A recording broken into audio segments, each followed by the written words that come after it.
नमस्कार दोस्तों हमारा टॉपिक चल रहा था राजस्थान की लोक देवियाँ। तो राजस्थान की लोक देवियों में आज हम पढ़ते हैं करणी माता को।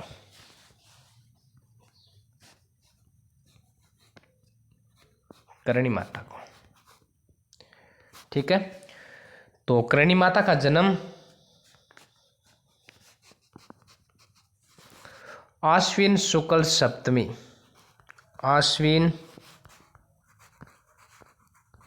शुक्ल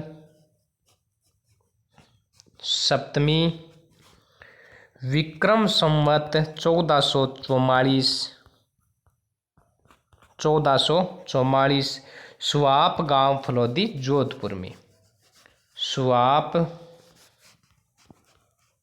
गांव फलोदी जोधपुर में करणी माता का जन्म हुआ था, ठीक है। आश्विन शुक्ल सप्तमी विक्रम संवत 1444 स्वाप गांव फलोदी जोधपुर के अंदर करणी माता का जन्म हुआ था। और करणी माता के पिता का नाम था मेहाजी, पिता का नाम था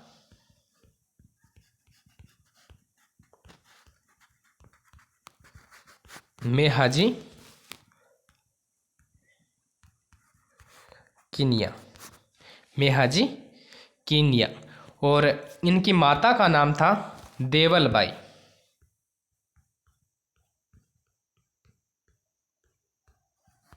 देवलबाई, ठीक है। और करणी माता के बचपन का नाम था रिद्धिबाई, बचपन का नाम करणी माता का क्या था? रिद्धिबाई था, ठीक है। कहते हैं कि करणी माता का विवाह 1472 विक्रम संवत को हुआ था, 1472 विक्रम संवत, ठीक है। किसके साथ है? जो बिट्ठू केलू के पुत्र थे देपाजी। देपाजी कहाँ के रहने वाले थे? साठी गांव के रहने वाले थे। बीकानेर के पास जो देशनोक के पास में पड़ता साठी गांव, वहाँ के रहने वाले थे देपाजी। उसके साथ है 1472 को करणी माता का विवाह हुआ था, ठीक है। बाद में कहते हैं कि करणी माता की जो एक बहन थी गुलाबो, क्या नाम था? गुलाबो, इसका विवाह देपाजी के साथ कर दिया जाता है और इससे एक पुत्र की उत्पत्ति होती है जिसका नाम है लाखा। इसे करणी माता गोद ले लेती है। लाखा को क्या करती है? करणी माता गोद ले लेती है। और फिर श्रावण पूर्णिमा को कोलायत झील के किनारे करणी माता का जो पुत्र था लाखा, उसकी क्या हो जाती है? डूबने से मृत्यु हो जाती है। जिस कारण क्या है कि यहाँ पर करणी माता आती है और लाखा को पुनर्जीवित करती है। तो यमराज वहाँ पर आता है और करणी माता को कहते हैं कि हे माता, आप यहाँ इसको मार दो क्योंकि इसे जीवित करना नियम के विरुद्ध है। इसकी जो मृत्यु है वो आ गई है, इसे आप मार दो। तो करणी माता लाखा को मारती नहीं है। यमराज ने कहा कि मैं आपको वंशजों को यमलोक नहीं आने दूंगा। तब करणी माता कहती है कि मेरे वंशज यमलोक जाएंगे ही नहीं, क्योंकि मेरे वंशज आज के बाद मेरे मंदिर में रहेंगे चूहे बनकर, ठीक है। तब से कहते हैं कि करणी माता के जो वंशज है वो करणी माता के मंदिर में चूहे बन करके रहते हैं। तो इस प्रकार चारण जाति के लोग हैं वो आज भी कोलायत झील पर नहीं जाते, ठीक है। चारण जाति के लोग आज भी कोलायत झील पर नहीं जाते। कोलायत में जो सांख्य दर्शन के प्रणेता कपिल मुनि है उसका मेला भरता है। कपिल मुनि का मेला कोलायत के अंदर, कोलायत में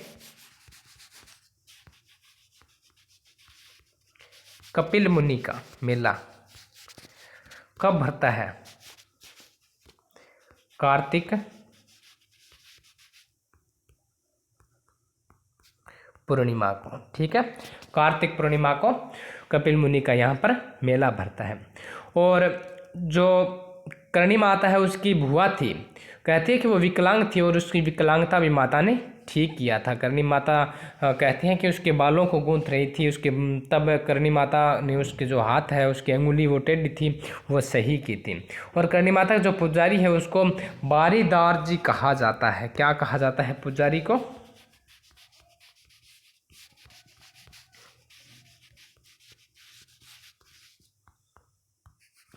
बारीदार जी कहा जाता है। करणी माता का जो पुजारी है उसको बारीदार जी कहा जाता है। कहते हैं कि पहले की बात है, करणी माता के बचपन की ही बात है, जब वो छोटी थी उस समय कहते हैं कि करणी माता के पिताजी मेहाजी की मृत्यु हो जाती है सांप के काटने से, तो उसको भी करणी माता ने पुनर्जीवित किया था। और जो करणी माता की जो चमत्कार है वो अनेक है। जो बीकानेर देशनों के आसपास जो खेत वहाँ पर कहते हैं कि ओलों के पड़ने से वो खेती है वो खराब नहीं होती और वहाँ आग से कभी भी घर नहीं जलते। और करणी माता बीकानेर में सर्वप्रथम नेहड़ी गांव में आई थी। ठीक है, फलौदी जोधपुर की थी और बीकानेर के अंदर जब देपाजी के साथ विवाह हुआ था उसके बाद वो सबसे पहले कहाँ पर आई थी? सर्वप्रथम नेहड़ी गांव में आई थी, नेहड़ी गांव में। और यहाँ पर आकर के एक वृक्ष होता है जिसे जाल वृक्ष बोलते हैं, जाल वृक्ष। वहाँ पर कहते हैं कि जो दही है वो बिलोया था। ठीक है, जाल वृक्ष के जो पास में वो दही रख करके बिलोया था करणी माता में। और नेहड़ी गांव में सर्वप्रथम आई थी। करणी माता की जो आराध्य देवी है वो तेमड़ा माता है।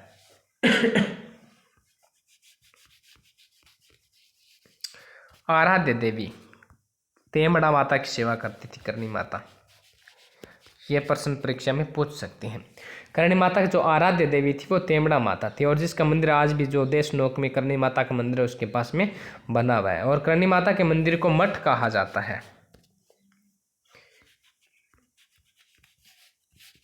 करणी माता के मंदिर को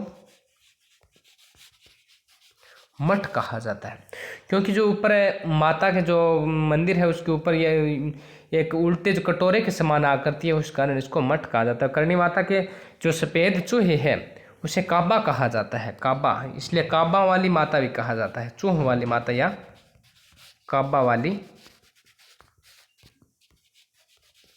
माता या चूह वाली माता करणी माता को कहा जाता है। इनके दर्शन शुभ माने जाते हैं और इसे देवी की चूह वाली जो देवी को चूह वाली देवी और काबा वाली देवी कहा जाता है। और कहते हैं कि जो सफ़ेद चील है वो माता का अवतार माना जाता है, चील। ठीक है, चील को माता का अवतार माना जाता है, सफ़ेद चील को। और कहते हैं कि एक बार क्या होता है, एक पुंगल का शासक था मेहाजी। ठीक है, वो कहते हैं कि अफ़गानिस्तान की तरफ चले जाते हैं कोई विजय अभियान के लिए। अफ़गानिस्तान में मुल्तान पड़ता है, मुल्तान में क्या करते हैं, वहाँ पर जाते हैं तो इनको यानी मेहाजी को वहाँ पर कैद कर लिया जाता है। तो मेहाजी की एक लड़की थी, उसका विवाह करणी माता ने कहा कि जो बीकानेर के शासक बीका जी है उसके साथ कर दीजिए। तो जो देपाजी की पत्नी है वो बोली कि विवाह तो हम कर देंगे लेकिन कन्यादान कौन करेगा, जो कन्या का जो पिता है वो तो वहाँ पर मुल्तान के अंदर कैद है। तो करणी माता ने कहा कि आप विवाह की तैयारी कीजिए और मैं उनको मेहाजी को लेकर के आती हूँ। तो कहते हैं कि माता ने चील का रूप धारण किया और मेहाजी को अपने पंजों में उठा करके यहाँ पर बीकानेर या कह सकते हैं कि पुंगल लेकर के आई थी। ठीक है, और करणी माता ने मेहरानगढ़ दुर्ग और बीकानेर दुर्ग की नींव रखी थी। मेहरानगढ़,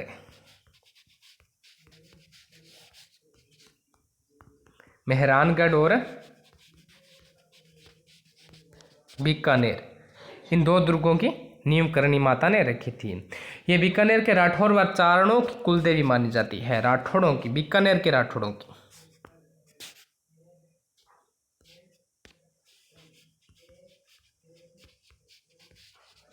बीकानेर के राठौड़ों व चारण जाति की, चारणों की कुल देवी मानी जाती है करणी माता। ठीक है, और जो बीकानेर के अंदर देशनोक में करणी माता का मंदिर है वहाँ पर दो बड़ी कढ़ाई है जिसे सावन भादो कढ़ाई कहा जाता है। दो बड़े कढ़ाई है उसको सावन भादो या भादवा कड़ाहे कहा जाता है।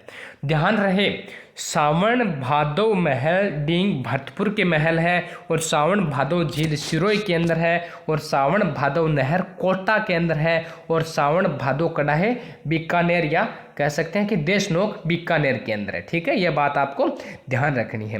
कहते हैं कि जो करणी माता का मंदिर है, इसका निर्माण जो कार्य शुरू किया था, निर्माण प्रारंभ बीका ने किया था। ठीक है, इसका जो निर्माण कार्य जो प्रारंभ किया था वो बीका ने किया था, और बीच में कुछ कार्य करण सिंह ने भी करवाया था, और पूर्ण सूरत सिंह ने करवाया था। बीकानेर का शासक सूरत सिंह है, इसने माता के मंदिर का जो निर्माण कार्य है वो पूर्ण करवाया था। जो आधुनिक मंदिर है देशनोक के अंदर, वो गंगा सिंह ने बनवाया था। आधुनिक जो मंदिर आज हम देखते हैं उसका निर्माण गंगा सिंह ने करवाया था। जो माता के मंदिर का जो मेन दरवाजा है वो कहते हैं कि चांदी का बना हुआ है, वो अलवर के शासक बख्तावर सिंह ने बनवाया था। अलवर के शासक बख्तावर सिंह ने बनवाया था। ठीक है, बाद में कहते हैं कि विक्रम संवत 1595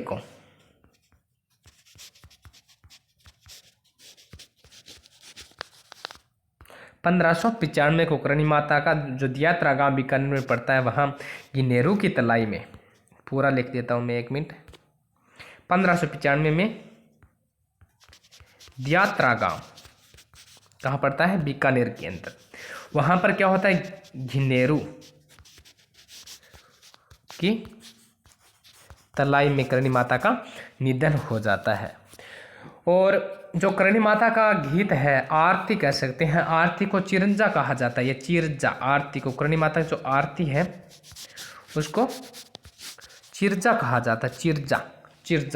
और ये चिरजा 2 प्रकार की होती है, एक गढ़ाऊ चिरजा होती है और एक संगाऊ चिरजा होती है। गढ़ाऊ चिरजा तो क्या होती है कि विपत्ति के समय जो आरती की जाती है उसको गढ़ाऊ चिरजा कहा जाता है, और जो शांति के समय आरती की जाती है उसको संगाऊ चिरजा कहा जाता है। ठीक है, तो यह है करणी माता के बारे में जानकारी।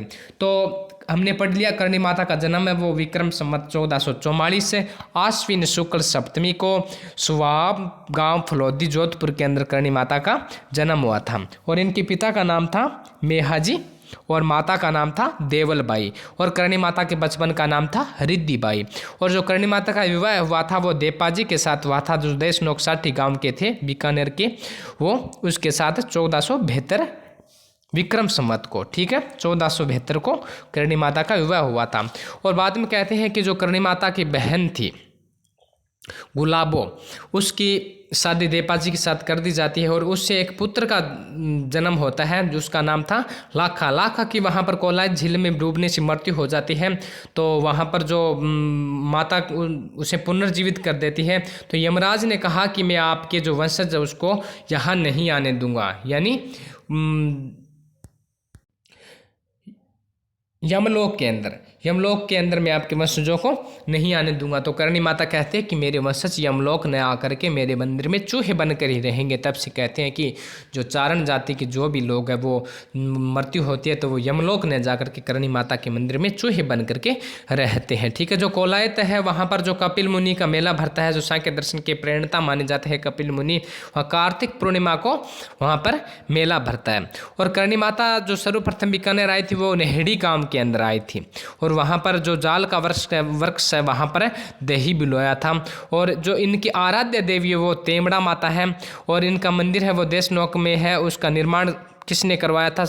प्रारंभ बीका ने करवाया था, और पूर्ण सूरत सिंह ने करवाया था। जो आधुनिक मंदिर है आज हम देखते हैं करणी माता का मंदिर, उसका निर्माण गंगा सिंह ने करवाया था। और यहाँ पर एक चांदी का दरवाजा है, वो कहते हैं कि अलवर के शासक बख्तावर सिंह ने बनवाया था। और यहाँ पर मंदिर के अंदर 2 कढ़ाई है, बड़े कढ़ाई जिसको सावन भादो कढ़ाई कहते हैं। और हमें यह बात ध्यान रखनी है, सावन भादो महल डींग भरतपुर, सावन भादो नहर कोटा, सावन भादो झील सिरोही के अंदर, और सावन भादो कढ़ाई कहाँ है? देशनोक बीकानेर के अंदर। और करणी माता ने मेहरानगढ़, ठीक है, जो पहाड़ी के ऊपर है, चिड़िया टूक पहाड़ी के ऊपर, वो मेहरानगढ़ दुर्ग कहते हैं कि वहाँ पर पानी सूख गया था और फिर करणी माता के हाथों से वहाँ पर नींव रखाई थी।